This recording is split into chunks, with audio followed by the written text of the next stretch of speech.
એપિસોડમાં આપણે જે પણ 10 રૂપિયાના બિઝનેસ કે ગૃહ ઉદ્યોગની વાત કરવાના છે, એમાં જો તમે સફળ થઈ જાઓ છો, તો તમે દિવસના 1000 રૂપિયા કમાવાના છો. અને જો કદાચ ફેલ થઈ જાઓ છો, હા મિત્રો, જો કદાચ ફેલ થઈ જાઓ છો, તો ગભરાવાની જરૂરત નથી. કારણ કે આ બિઝનેસ કે ગૃહ ઉદ્યોગ એવો છે કે જેમાં ગુમાવવા કે ખોવા જેવું કંઈ પણ નથી. કારણ કે તમે જે પણ મહેનત કરવાના છો, હું બતાવવાનો છું, એ મહેનત કરવાના છો, એ મહેનત તો તમારી વસૂલ થઈ જવાની છે. કારણ કે મહેનતના પૈસા તો તમને મળી જવાના છે.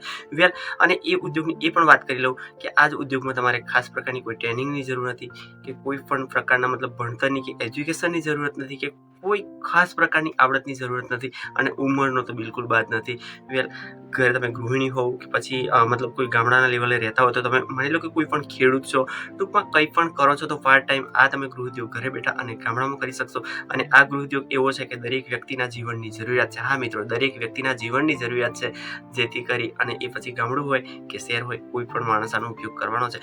વેલ, તો પછી આ ગૃહ ઉદ્યોગ કહો છે, બિઝનેસ કહો છે, ડિટેલ જાણવા માટે મારી સાથે એન્ડ સુધી બન્યા તો તમારે રહેવું જ પડશે. પણ સાથે સાથે એ પણ કહી દો કે ઘણા મિત્રો ડિટેલ જાણવા માટે વિડીયો સ્કીપ કરીને જોતા હોય છે, પણ આ સ્કીપ કરવાની બાબતમાં ઘણું બધું ખોઈ બેસતા હોય છે. તમે વેલ, ઘણા બધા એવું પણ કહેતા હોય છે કે નાની વાત કહેવા માટે વિડીયો લાંબો થઈ જતો હોય છે, પણ આ જ વિડીયો લાંબો કરતો નથી મિત્રો.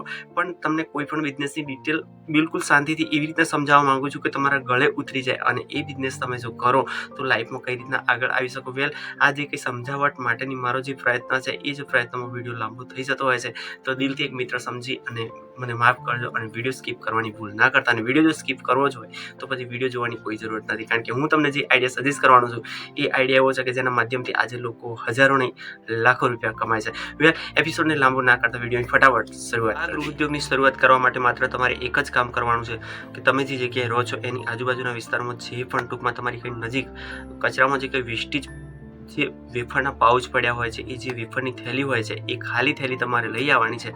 અને એ લાવ્યા પછી તમારી જે કંઈ આજુબાજુ ટૂંકમાં તમારા ઘરની આજુબાજુ કે તમારા ઘરની નજીક કોઈ પણ છાંયડાવાળી વ્યવસ્થિત જગ્યા હોય, જે વૃક્ષ નીચે કે તમારી જે કંઈ ઘર હોય ત્યાં કોઈ છાંયડાવાળી વ્યવસ્થિત જગ્યા હોય, એ જગ્યા પર એ પાઉચ તમારે એક તમારા ખેતરની જે કંઈ માટી છે અને પ્લસ જે પણ તમારું જે કંઈ છાણિયું ખાતર છે, એ બંને મિક્સ કરી અને ભરી લેવાના છે.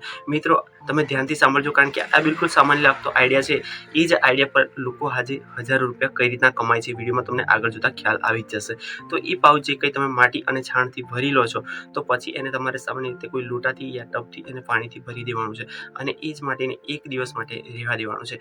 હવે સેકન્ડ દિવસની વાત કરીએ તો બીજા દિવસે કામ એવું કરવાનું છે કે માની લો કે તમારી જોડે કોઈ દૂધીનું બિયારણ, હા મિત્રો, દૂધીનું બિયારણ ઓલરેડી ગામડામાં અવેલેબલ હોય છે, ઘણા લોકો રાખે છે. અને કદાચ ના જ હોય તો તમે નજીકની જે કે એગ્રો સેન્ટર છે, એગ્રો સેન્ટર પર જઈ અને 10 રૂપિયાના દૂધીના બી, 10 રૂપિયાના કોળાના બી, યા તો 10 રૂપિયાના જે કંઈ કારેલીના બી, કે ટૂંકમાં કોઈ પણ તમને આ વેલાળી જે શાકભાજી છે એવું ઉછેરવા જેવું લાગે છે, તો એ જ વસ્તુના જે કે બી લાવી અને તમે સિમ્પલી 10 રૂપિયાના બી લાવી અને એ જ થેલીમાં રોપી દેજો. મિત્રો, હવે હું તમને કહું છું કે બિઝનેસની શરૂઆત કઈ રીતના થશે.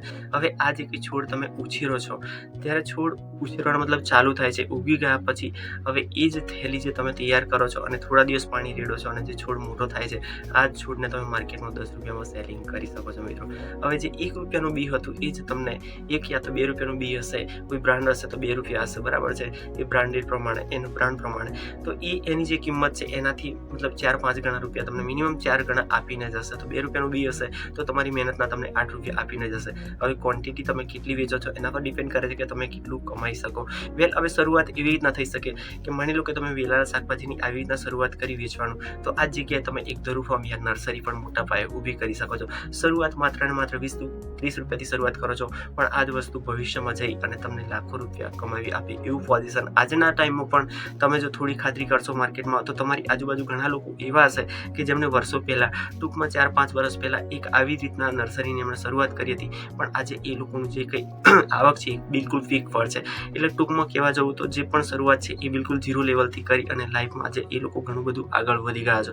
કારણ કે એક વસ્તુ એ તમને ખાતરી આપું કે માણસ આજે જે પણ તૈયાર જ વસ્તુ જોતા હોય છે, કોઈ બી જગ્યાએ તમે જુઓ તો ધરું ઉછેરવા માટે જે પણ માથાકૂટ કરવી પડતી હોય છે, એ આજે ટાઈમના અભાવે યા તો પછી અંદર આવતા રોગચાળાના અભાવે કોઈ પણ માણસ સિમ્પલી કરવા તૈયાર થતો નથી. અને આ જ વસ્તુ માર્કેટમાંથી માની લો કે 2 રૂપિયાના ભાવે બિયારણ બી મળતું હોય છે, પણ એ બીને ઉછેરવામાં જે કંઈ તકલીફ કે જે કંઈ માથાકૂટ હોય છે, એની એની જગ્યાએ જો તમે તૈયાર કરીને આપો છો અને 10 રૂપિયા લો છો તો એ વધારે પસંદ કરતો હોય છે. વાત કંઈ પણ હોય, કંઈ પણ કારણ હોય, પણ જો માની લો કે કદાચ આ જ આઈડિયા તમારી જોડે સક્સેસફુલ નથી જતો. પોઈન્ટ નંબર 2 ની વાત કરું મિત્રો, કે માની લો કે આ આઈડિયા તમે કદાચ સફળ નથી થતા આ જ આઈડિયામાં, તો માની લો કે તમે જે પણ શાકભાજીના વેલા ઉછેર્યા છે એને તમારી જે કંઈ શેરાપાળીમાં જે કંઈ પાણીની વ્યવસ્થા હોય, યા તો હવે ચોમાસું આવે છે તો એવી જગ્યાએ કે જ્યાં તમે 1 લોટો અડધો લોટો પાણી રેડી શકો એવું પોઝિશન હોય તમારા ઘરની નજીક એક વાડ પર જો ચડાવી દો છો, તો એ જે દૂધીનો જે કંઈ લાગ આવવાનો છે કે જે પણ શાકભાજી લાગવાનું છે, આ જ શાકભાજી તમે માની લો કે 500 ગ્રામ કે કિલો વેચો છો, તો એ જે તમે 10 રૂપિયાના બિયારણ મતલબ લાવ્યા હોય છે, પરચેજ કર્યું હોય છે, એ એક જ મતલબ જે કે એનું શાકભાજી કે જે ફળ હોય છે એમાં તમે વસૂલ થઈ જતું હોય છે. તો વાત મેં તમને એ જ કરી હતી કે માની લો કે તમે 10 રૂપિયાની શરૂઆત કરો છો, તો એક નર્સરીની જો એવી રીતના તમારી લાઈફમાં તમે જો ધીરજ રાખીને રહો છો અને જો શરૂઆત થઈ જાય છે, તો ભવિષ્યમાં તમે આ જગ્યાએ હજારો રૂપિયા કમાવાના છો. અને માની લો કે કદાચ નિષ્ફળ જાઓ છો તો તમારી જે મહેનત છે એ શાકભાજી તમને વેચીને પણ મતલબ ઘરે બેઠા મતલબ વસૂલ થઈ જતી હોય છે અને તમારી જે પણ મહેનત છે ટૂંકમાં એ કોઈ જગ્યાએ ફેલ થવાની નથી. વેલ, આજના એપિસોડમાં મિત્રો આટલું જ. આવતા એપિસોડમાં એક બ્લોગના માધ્યમથી હું તમને કંઈક નવા જે કંઈ ગૃહ ઉદ્યોગો છે એ લાઈવ લઈને આવવાનો છું મિત્રો, કારણ કે મારી પોતાની જે કંઈ સિઝન ચાલતી હતી સીવાના કપડાઓની એ હવે મોસ્ટ ઓફલી ક્લોઝ થવા આવી છે. તો હવે હું થોડો ફ્રી થવાનો છું, તો તમારા માટે કંઈક અવનવા વ્લોગ પણ લઈને આવવાનો છું કે જે વ્લોગના માધ્યમથી હું તમને એક લાઈવ બતાવી શકું કે કઈ રીતના મતલબ તમે પૈસો જનરેટ કરી શકો, અને એ પણ ઘરે બેઠા, અને એ પણ ચાહે ભણેલા હો, અપણ હો, યા તમારી જોડે ટાઈમ ઓછો છે તો ઓછા ટાઈમમાં કઈ રીતના આવક વધારે કરી શકાય. વેલ, મળીએ આવતા એપિસોડમાં કંઈક નવું લઈને. ત્યાં સુધી આપણા મિત્રો મુકેશભાઈ રજા આપો, અને વધારે કંઈ કહેતો નથી. જો એપિસોડ યોગ્ય લાગ્યો હોય ને જો વિડીયો તમને જો ગમ્યો તો લાઈક કર્યા વગર જતા નહીં. મળી આવતા એપિસોડમાં. ત્યાં સુધી આપણા મિત્રોને રજા આપો. જય હિન્દ, જય ભારત.